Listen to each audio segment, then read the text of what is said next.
Hi guys, welcome back sa aking munting channel. Hindi pa natin alam paano tayo mag-withdraw sa ating Niki Live app.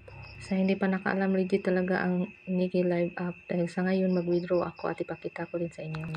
At first time ko din mag-withdraw ngayon, kaya nga panoorin nyo ang video na ito hanggang dulo para makita nyo paano ko na-bind ang aking Gcash account. Para makapag-withdraw po tayo, i-bind na po natin ang ating Gcash account, bali i-add natin sa ating payment method. Ang una natin gawin ay pindutin na nga po natin itong, ayan nga po, pindutin na nga po natin yan. At hintayin na nga po natin ma-open. At yan lang naman ang naipon ko guys, at kailangan ko lang siyang i-withdraw para malaman ko na legit na nga po. First time ko pa din ngayon. At pindutin na nga po natin ma-income, then makikita natin dito yung bins natin at ipindutin na nga po natin withdraw. At kung napindot na nga natin ang withdraw, ay makikita natin dito na may magpop up sa screen at notification, our withdrawal system is under daily maintenance. O hintayin na lang nga po natin guys na dumating sa ating Gcash account. Ipindutin na nga po natin understood. Then click natin ang add para makita natin ang payment method na iba't iba. Meron siya Pimaya at Gcash Bank Card, EP, then Binance. Meron din mga USDT at yun. Ayan nga po guys, papili na din. Ang sa akin kasi, ibahin ko na lang yung Gcash dahil yun ang pinakamadali. Gusto ko din sana Pimaya dahil mababa lang yung transaction fee, service fee niya.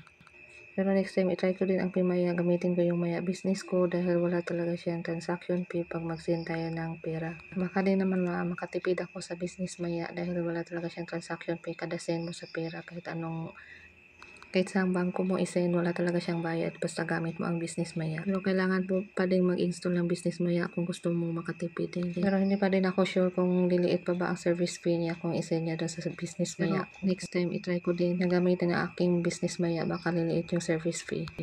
At ito ang lumabas guys, kailangan natin itong fill upan.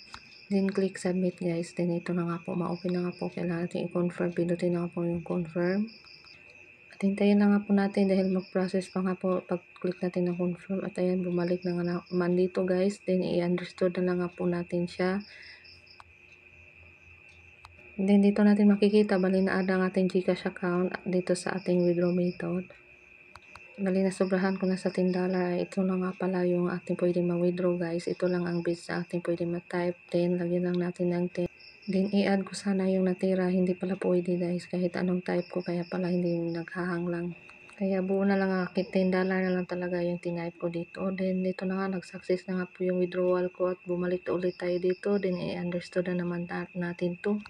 Then makikita natin guys na ito na lang ang laman ng ating bins. At ayan na po, kailangan na po ulit natin mag-ipon at magsipag. Ako'y maghintay na lang, bukas ko na lang i-check ulit ng aking phone kung na-receive na sa aking Gcash account ang aking na-withdraw. At ayan nga po guys, makikita naman po natin na nakapag-withdraw nga po tayo. Kailangan na po nating maghintay. Kinabukasan guys, ay check ko lang yung Gcash account ko kung dumating na nga pa o dito sa inbox messages ko. At kinabukasan guys, na i-check ko ang inbox ko ay dumating na nga po pala ang aking Gcash. Na-receive ko na pala siya. Then ito nga po guys, makikita na nga po natin si Gcash nga nag-send sa akin ng 491 lang ang na-receive. Then pwede din natin i-check doon sa ating Gcash application. Open na nga po natin ang ating Gcash application. Then i-check din natin dito. Makikita naman natin sa ating transaction history dito. Then i-check natin kung na-receive ba natin ang pinadala sa ninit. At dito naman sa transaction history guys, dito na nga po natin ito mapindot. Kung wala naman tayong na-receive sa ating messages, pwede natin dito i-check sa transaction history natin sa ating Gcash account. At ayan guys, kitang-kita na nga po natin na mayroon na po tayong transaction history dito na na-send ni Niki Live.